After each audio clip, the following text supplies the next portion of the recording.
Hello students, welcome to VKM academy. అందరూ ఎలా ఉన్నారు? మనం ఆల్రెడీ తెలిసిందే మీకు అందరికి కూడా ఐపీఈ సిరీస్ అనేది కంటిన్యూ చేస్తున్నాము. ఈ పర్టికులర్ సిరీస్ అనేది ఆంధ్రప్రదేశ్ ఇంటర్మీడియట్ ఫస్ట్ ఇయర్ స్టూడెంట్స్కి చాలా యూజ్ అవుతుంది. నా ఛానల్ కానీ ఫాలో అవుతే డెఫినెట్గా ఇంటర్ ఫస్ట్ ఇయర్లో 80+ అనేది 85కి ఐపీఈ కెమిస్ట్రీలో 85కి 80+ ఎలా స్కోర్ చేయాలో కూడా మీకు మొత్తం ఐడియా ఇస్తాను. మొత్తం సిరీస్ని ప్రాపర్గా ఫాలో అవ్వండి. నా ఛానల్లో ఉన్న కంటెంట్ కానీ నచ్చితే ఛానల్ని అయితే సబ్స్క్రైబ్ చేసుకోండి. అయితే ఈరోజు వీడియోలో మనం డిస్కస్ చేయబోయే టాపిక్ ఏంటంటే ఇంపార్టెంట్ 8 మార్క్ క్వశ్చన్స్. అదే లాంగ్ ఆన్సర్ క్వశ్చన్స్ అండి. అంటే మనకి లాంగ్ ఆన్సర్ క్వశ్చన్స్ ఏమేమి వస్తాయి, మోస్ట్ ఇంపార్టెంట్, ఇంకా పర్ఫెక్ట్గా చెప్పాలంటే most important long answer questions మనకు ఆల్రెడీ తెలిసిందే. 3 చాప్టర్స్ మాత్రమే ఉన్నాయి. ఈ 3 చాప్టర్స్ నుంచి మాత్రమే మనకి 8 మార్క్ క్వశ్చన్స్ వస్తాయని తెలుసు ఇంటర్ ఫస్ట్ ఇయర్ కెమిస్ట్రీ ఎగ్జామ్కి, బోర్డ్ ఎగ్జామ్కి. ఫస్ట్ చాప్టర్ ఏమో structure of atom, second chapter ఏమో పీరియాడిక్ క్లాసిఫికేషన్ ఆఫ్ ఎలిమెంట్స్, అలాగే థర్డ్ చాప్టర్ వచ్చి హైడ్రోకార్బన్స్. ఆర్గానిక్ కెమిస్ట్రీ కాదండి, organic chemistry basic principles and techniques ఒక చాప్టర్ వస్తుంది, హైడ్రోకార్బన్స్ ఒక చాప్టర్ వస్తుంది. ఓకేనా? అయితే దీంట్లో మనం ఫస్ట్ చాప్టర్ ఏమంటున్నాము, స్ట్రక్చర్ ఆఫ్ ఆటమ్ అంటున్నాం. ఈ స్ట్రక్చర్ ఆఫ్ ఆటమ్ కానీ అబ్జర్వ్ చేస్తే స్టాండర్డ్గా చాలా ఇయర్స్ నుంచి మనకు వచ్చే క్వశ్చన్స్ స్ట్రక్చర్ ఆఫ్ ఆటమ్ నుంచి కూడా వస్తున్నాయి. ఫస్ట్ వన్ ఏంటంటే postulates and limitations of bores atomic model. Postulates and limitations అంటే ఫెయిల్యూర్స్ అనమాట, drawbacks. Limitations of bores atomic model. Bores atomic model postulates ఏంటి, అలాగే డ్రాబ్యాక్స్ ఏంటి అనే క్వశ్చన్ 8 మార్క్స్కి చాలా చాలా ఇంపార్టెంట్. ఇంకొకటి ఏంటంటే సెకండ్ వన్ మనకి హైడ్రోజన్ స్పెక్ట్రమ్. జనరల్గా ఈ పర్టికులర్ హైడ్రోజన్ స్పెక్ట్రమ్ క్వశ్చన్ మాత్రం వాళ్ళు ఏంటంటే ఈ పాస్టులేట్స్ ఆఫ్ బోర్స్ అటామిక్ మోడల్తో పాటు కలిపి ఇస్తారు. అంటే postulates of bores atomic model ఇచ్చి దాంతో పాటు ఏంటంటే explain this various series of spectral lines and hydrogen spectrum అంటారు. అలా కూడా క్వశ్చన్ ఇస్తారు. ఓకేనా? అందుకే ఈ 2 క్వశ్చన్స్ కూడా పర్ఫెక్ట్గా చదివితే మోస్ట్ ప్రాబబిలిటీ దీంట్లో నుంచి వచ్చేది ఉంది. అలాగే థర్డ్ క్వశ్చన్ ఏంటంటే సిగ్నిఫికెన్స్ ఆఫ్ క్వాంటమ్ నంబర్స్.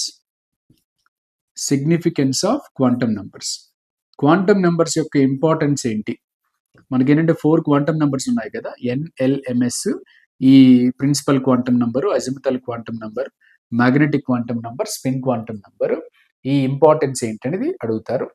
90% ఛాన్సెస్లో ఈ 3 క్వశ్చన్స్లో ఏదో ఒకటి అనేది డెఫినెట్గా వచ్చే పాసిబిలిటీ ఉంది. ఇది కాని పక్షంలో అంటే if it is not there అంటే so explain the concept of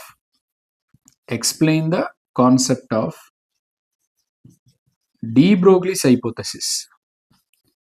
dual nature of matter concept ఉంది కదా, అది డి బ్రోగ్లీ హైపోథసిస్ ఒకటి, అలాగే ఐసెన్బర్గ్ అన్సర్టనిటీ ప్రిన్సిపల్ ఒకటి.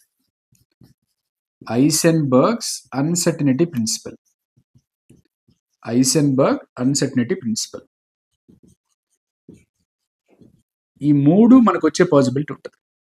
ఈ 2 explain the concept of de Broglie hypothesis, అలాగే ఐసెన్బర్గ్ అన్సర్టనిటీ ప్రిన్సిపల్. అంటే ఇవి కానీ మీరు పర్ఫెక్ట్గా స్ట్రక్చర్ ఆఫ్ ఆటమ్ నుంచి చదువుకుంటే డెఫినెట్గా మీరు 8 మార్క్స్ అనేవి స్కోర్ చేయొచ్చు. ఓకేనా? అలాగే ఈ పర్టికులర్ 8 మార్క్ క్వశ్చన్స్కి మీకు ఎక్స్ప్లెనేషన్ కూడా కావాలంటే కంపల్సరీగా కామెంట్ బాక్స్లో కామెంట్ చేయండి. నేను ఎక్స్ప్లెనేషన్తో కూడా ప్రతి 8 మార్క్స్ ఎక్స్ప్లెనేషన్తో కూడా మీకు వీడియో చేస్తాను. ఓకేనా? ఎంతమందికి ఆ ఎక్స్ప్లెనేషన్ కూడా కావాలో కామెంట్ చేయండి. ఓకే,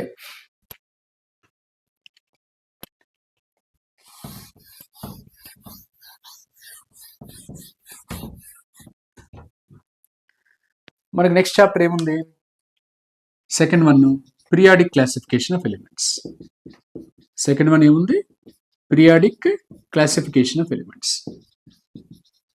ఫస్ట్ చాప్టర్ అయిపోయింది, స్ట్రక్చర్ ఆఫ్ ఆటమ్ అయిపోయింది. నెక్స్ట్ ఏంటంటే పీరియాడిక్ క్లాసిఫికేషన్ ఆఫ్ ఎలిమెంట్స్. చాలా కన్వీనియంట్, కొంత ఎక్స్టెంట్ ఏంటంటే బెటర్గా అటెంప్ట్ చేయొచ్చు, చాలా బెటర్గా అటెంప్ట్ చేయొచ్చు పీరియాడిక్ క్లాసిఫికేషన్ ఆఫ్ ఎలిమెంట్స్లో. దీంట్లో ఫస్ట్ వన్ ఏంటంటే మనకి define IE1 and IE2 ionisation enthalpy. First ionisation enthalpy, second ionisation ఎంథాల్పీని డిఫైన్ చేయండి. అలాగే ఎందుకు why IE2 is greater than IE1, అలాగే factors influencing ionisation enthalpy. Ionisation ఎంథాల్పీని ఇన్ఫ్లుయెన్స్ చేసే ఫ్యాక్టర్స్ ఏంటి? ఈ మొత్తం అంతా కలిపి ఒక క్వశ్చన్ కింద వస్తుంది. అది 8 మార్క్స్ లాంగ్ ఆన్సర్ టైప్లో. చాలా వరకు ఈ క్వశ్చన్ అనేది ఈజీగా అటెంప్ట్ చేసేదే. అలాగే లైక్ ఎస్పీడిఎఫ్ బ్లాక్స్ గురించి ఒక ఎస్సే రాయమంటాడు. ఎస్పీడిఎఫ్ బ్లాక్స్ గురించి ఒక ఎస్సే రాయండి అని చెప్పేసి ఒక క్వశ్చన్ ఇస్తాడు. ఈ 2 క్వశ్చన్లు కూడా మేనేజబుల్. ఓకేనా? అలాగే థర్డ్ క్వశ్చన్కి వచ్చేసరికి what is a periodic property? Periodic property అంటే ఏంటో డెఫినేషన్ రాయమంటాడు. What is periodic property or explain followed by ఏంటంటే explain the following periodic properties how they vary in period and group. అంటే ఫాలోయింగ్ ప్రాపర్టీస్ అనేవి variation of following properties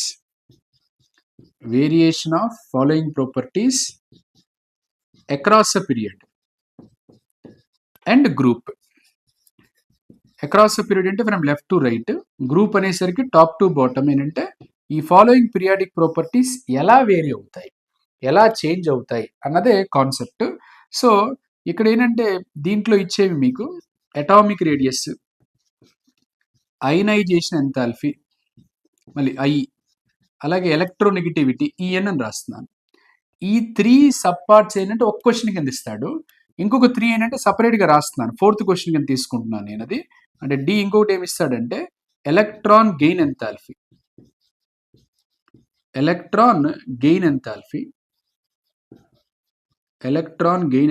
ఒకటి. ఇంకొకటి ఏంటంటే metallic and covalent radius,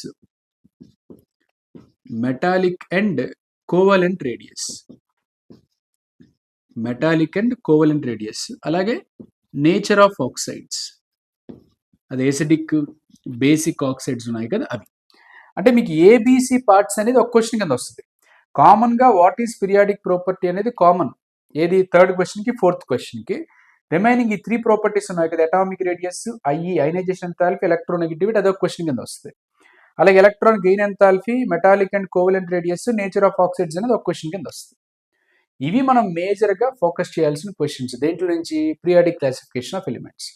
ఇవి కానీ పర్ఫెక్ట్గా చదివితే స్ట్రక్చర్ ఆఫ్ ఆటమ్ క్వశ్చన్స్, ఈ క్వశ్చన్స్ పర్ఫెక్ట్గా చదివితే 2 క్వశ్చన్స్ మీరు అటెంప్ట్ చేసేయచ్చు. మనం ఎన్ని అటెంప్ట్ చేయాలి?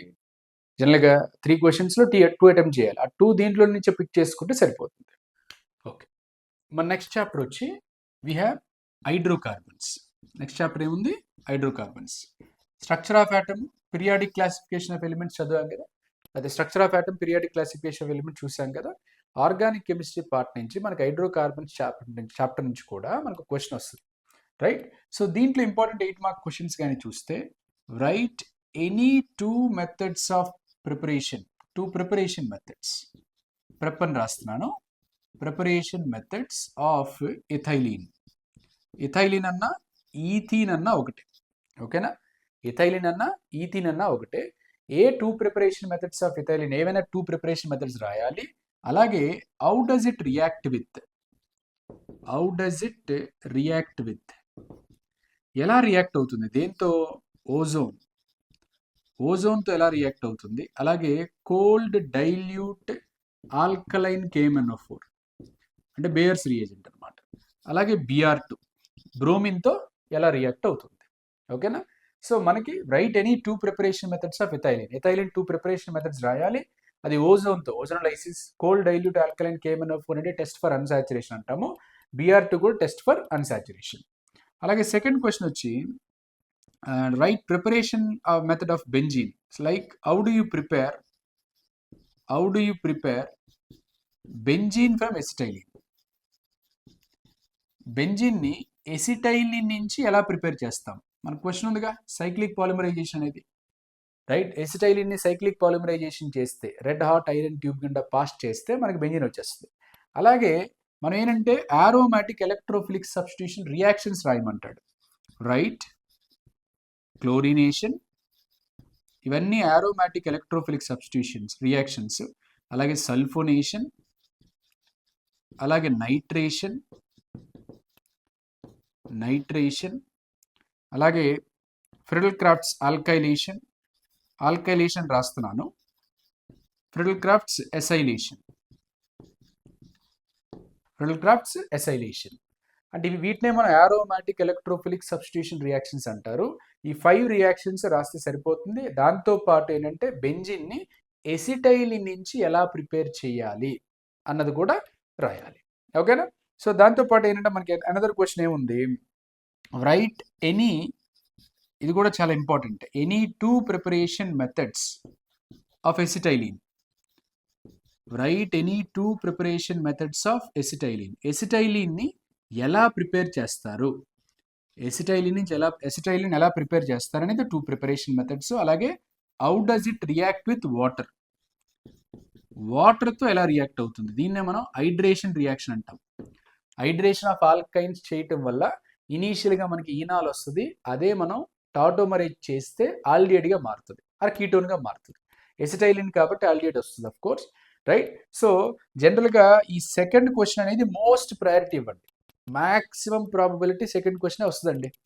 అది దాటితే సెకండ్ క్వశ్చన్ తర్వాత థర్డ్ క్వశ్చన్ వచ్చే పాసిబిలిటీ ఉంటుంది. ఓకేనా? సో ఇవి మేజర్గా చదవాల్సిన క్వశ్చన్స్. ఇవి కాకుండా ఒకసారి ఇవి మీరు నోట్ చేసేసుకోండి. ఈ ఫస్ట్ క్వశ్చన్ అరేంజ్ చేస్తున్నాను నేను. ఇవి కాకుండా ఏంటంటే ఫోర్త్ క్వశ్చన్. ఈ ఫోర్త్ క్వశ్చన్లో మనకి ఏముందంటే, how does acetylene react with following reagents అన్నాడు. How does acetylene react with following. First one ఏంటంటే వాటర్, మళ్ళీ అదే reaction. How does it react with water, same అదే రియాక్షన్. ఓకేనా? అలాగే సెకండ్ వన్ ఏంటంటే హైడ్రోజన్ రిడక్షన్ అనమాట. హాలోజన్ సింపుల్గా 2 క్లోరిన్ ఆటమ్స్ యాడ్ చేసేటవి. ఇంకోటి ఏంటంటే హైడ్రోజన్ హ్యాలైడ్. మీరు మోర్ ఓవర్ చూసినట్లయితే ఇక్కడ వాటర్తో ఎసిటైలిన్ ఎలా రియాక్ట్ అవుతుంది, అదే పర్టికులర్ పార్ట్ ఏంటంటే ఇక్కడ కూడా ఇచ్చాడు, రైట్? ఇలా కాకుండా ఏంటంటే ఇంకొక రకంగా క్వశ్చన్ అడుగుతాడు. ఈ సెకండ్ క్వశ్చన్ కూడా ఏంటంటే how do you prepare following from benzene అంటాడు. బెంజిన్ నుంచి క్లోరోబెంజిన్ ఎలా ప్రిపేర్ చేస్తాము, బెంజిన్ నుంచి ఎసిటోఫినోన్ ఎలా ప్రిపేర్ చేస్తాము, అలా కూడా క్వశ్చన్ అడుగుతాడు.